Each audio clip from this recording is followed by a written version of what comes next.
This is Daniel Coosbury, and in this video, we're still thinking about how to best sample our data in order to come up with useful statistics to talk about our population parameters. And we're going to narrow our focus in this video on how do we design the experiments so that we get useful data. So we're in a situation where we don't have any numbers or any information at all about anything.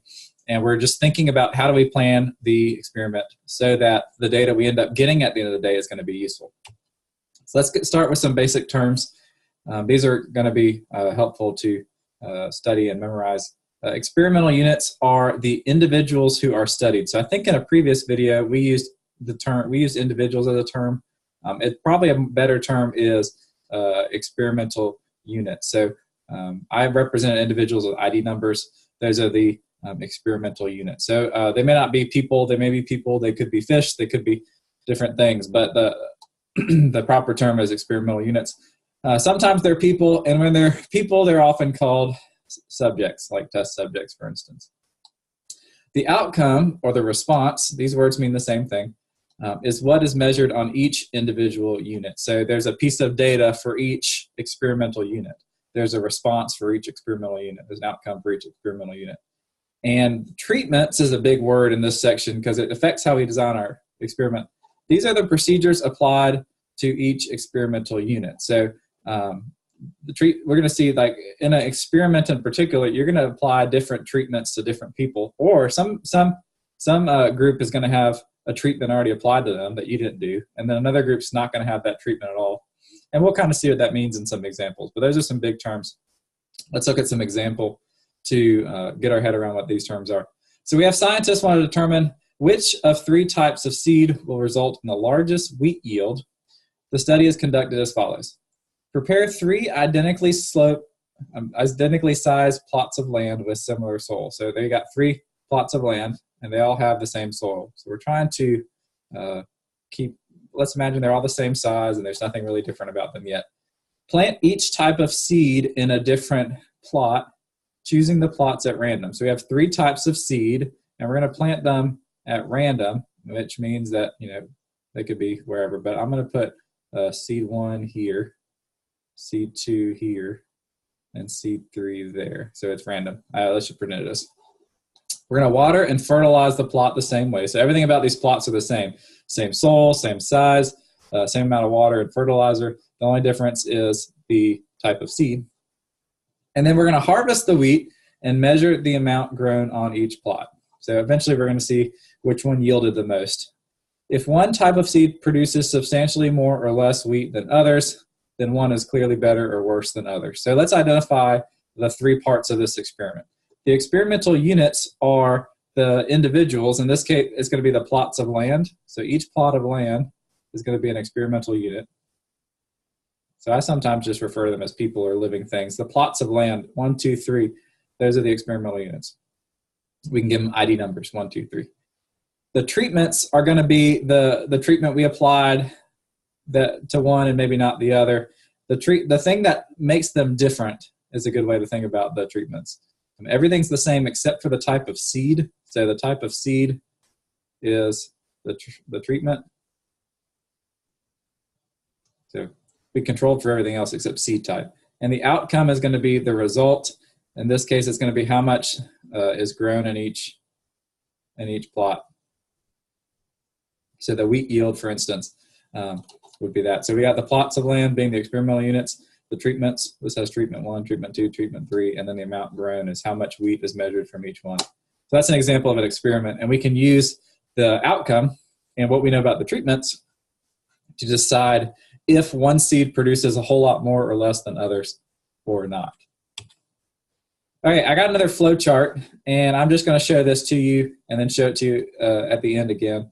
But we're going to look at two broad types of experiments. One's called a randomized experiment, which is something that you plan and you make happen yourself. The other is called an observational study, which is something that you don't necessarily make happen. It already exists, and you just take the data from it. But I'll give you those definitions. A randomized experiment is a study in which the investigator assigns treatments to the experimental units at random. So just like the plot example, we're assigning these treatments at random, which is where the word randomized come from. Random is good in statistics. Let's look at this example. To assess the effectiveness of a new method of teaching arithmetic to elementary school children, a simple random sample of 30 first graders were taught with the new method, and another simple random sample of 30 first graders were taught with the currently used method. At the end of 8 weeks, the children were given a test to assess their knowledge. So you can see the experimental units, it's going to be each child. The treatment is going to be either they were taught the new method or they were taught the old method, the currently used method. So those are the two treatments. And the outcome is going to be their knowledge at the end of this, their score on the assessment test probably. So you see this is a randomized experiment because the group you were put in was decided at random. So the 30 first graders in the new method group were decided randomly, and the 30 first graders in the old method group were also decided randomly. So that's a randomized experiment. It's something you have control over who gets to do what. I got a couple kinds of randomized experiments. I don't think this is every single type, but there's a nice distinction. I wanted to bring this up because it's kind of helpful. But you can do randomized experiments in several different ways. These ways have to do with whether or not the test subject knows what treatment they're in or what treatment somebody else is in or not. So in a single blind, if either the investigator or the subjects do not know who has been assigned to what treatment, you call it a single blind. So in other words, have you ever heard the word placebo used? Oftentimes when a drug is being tested, one group will be given the drug and one group will be given a placebo. And you typically don't tell the drug group or the placebo group which one they're in, because you don't want the drug group to think, oh, I'm healed, and the placebo group to think, oh, well, nothing's happened. Like, you want to actually see if the drug is making a measurable difference. And it makes sense to just not tell anybody which one they got. Because then if there's a measurable difference in the drug group, for instance, you'll know. Hopefully it's not a bad measurable thing. But anyway, a double blind is an experiment in which neither the investigators nor the subjects know who's been assigned to what. So there are situations where the experimenter might be more inclined to look favorably on one treatment instead of another because he knows that treatment is good. For instance, like if I'm the guy who designed this drug, let's just say it was me, I may be more inclined to say, oh, look at all the effects of this drug, when in reality I'm just grasping at straws and there's nothing really going on. But I really want there to be some. So it might be a good idea to don't let the designer of the drug know which one either, and then let a third party person come in and like, oh, okay, well. Anyway, so that's called a double blind, when neither the investigator or the subjects know what's going on. Okay, confounding. This is a really helpful thing. So we're using the word treatment to describe different qualities of different parts of the different experimental group units. So for instance, seed type 1 or seed type 2 or seed type 3, those are different kinds of treatments.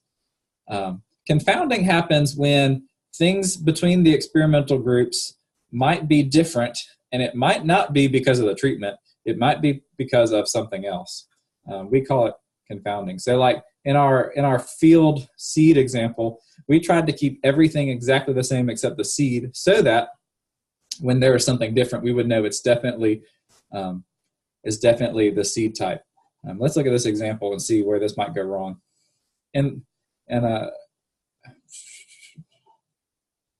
This is an example I didn't show you, but there's an example where you were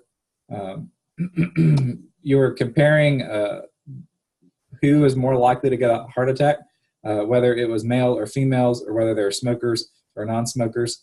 I don't think I showed this to you, but what the result found was that it was the men who are more likely to smoke were more likely to have heart attacks. And so the conclusion you might come to is, well, okay, well, smoking must lead to heart attacks because these men who are more likely to smoke have more heart attacks more often. Now, here's the kicker. Gender is also related to smoking. This is just what we know. Men are more likely to smoke. And gender is also related to heart attacks because we know men are more likely to have heart attacks.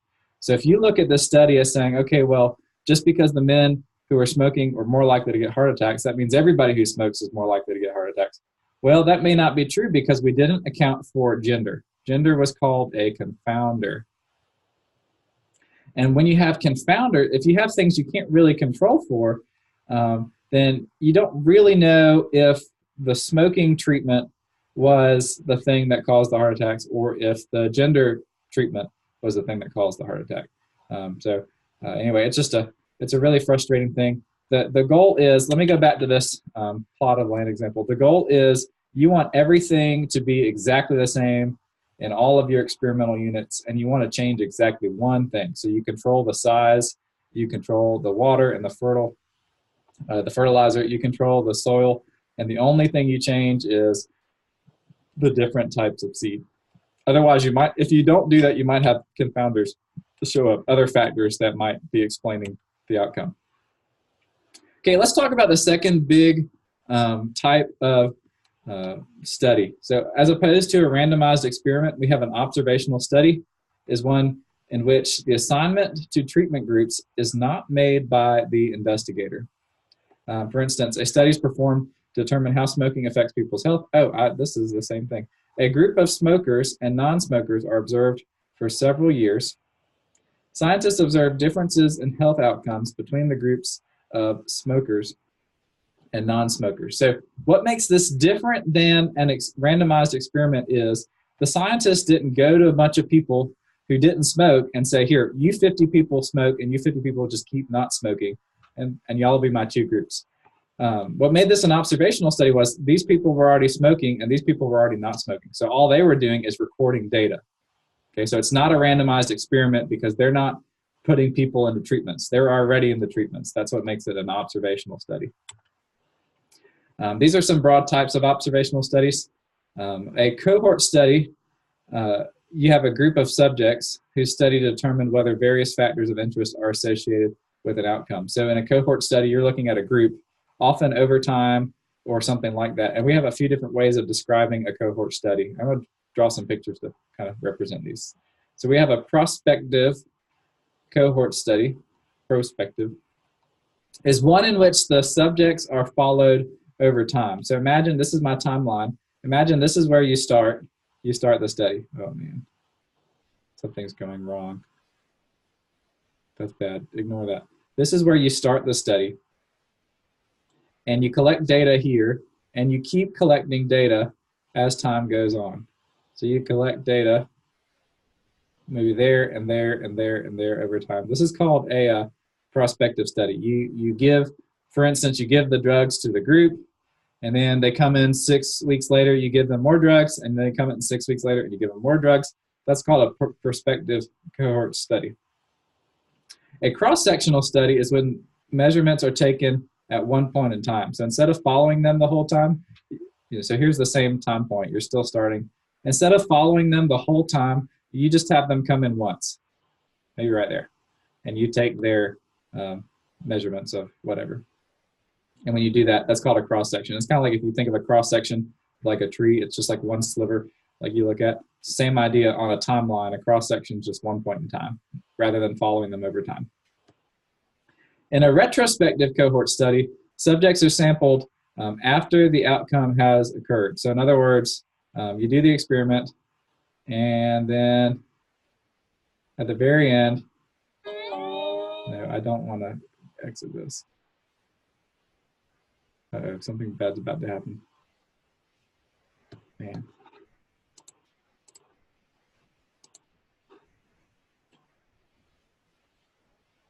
In a retrospective study, you're going to let this run its course, and once the experiment's actually done, you're going to collect data. So you're going to collect data like right here at the very end. So if you're familiar with these words, these terms should be easy to keep straight. Prospective, kind of think looking to the future. Cross-section, you're just picking out one spot. And retrospective, you're at the end and you're kind of looking back. Like you're taking the measurement at the end, but you're imagining what happened over time. So that's retrospective. Okay, and this is the last kind of observational study. I'm going to show you the flow chart after this, and hopefully we can get our heads on straight. But A case control study, you have two samples drawn. One sample consists of people who have a disease of interest or some problem or some good thing, I don't know. But you call it the cases. So if they have the treatment, you call them the cases. And the other group of people does not have the disease or treatment. They're called the controls. So you have a case and you have a control, hence the name case control study. The investigators look back in time to determine whether a factor of interest differs between the two groups. So this is somewhat retrospective, but anyway. S.S. Nielsen and colleagues conducted a case control study to determine whether exposure to pesticides is related to brain cancer in children. So we're interested in relating these two things, exposure to pesticides and brain cancer. They sampled 201 children who had been diagnosed with brain cancer, there's the case, and 285 children who did not have brain cancer, that's the control. They interviewed parents of children to estimate the extent to which the children had been exposed to pesticides. They did not find a clear relationship between pesticides exposure and brain cancer. So this is just a really simple study. You pull out your cases, you pull out your controls, and you try to find correlation or different significant differences. And in this case, they didn't find significant differences in the pesticide exposure and brain cancer. But this is different than the studies that kind of happen over time and you take measurements at different points. But it's also an observational study because you're not deciding who is what treatment. They've already been decided, and you're just observing them. So here's my flow chart again. Here are your two broad categories. There's your case control and your cohorts. Those are your types of cohorts. And then those are just a few examples of randomized experiments. So there are a lot more ways to do things. And I would suggest doing some research as far as experimental design is concerned in your particular field, because people have done things for years in very good ways that are specific to their area of study. And so anyway, we're not going to spend any more time in this course on it. That's why I'd suggest if you Google statistics experimental design, you're liable to find something nice and helpful. That's all I have.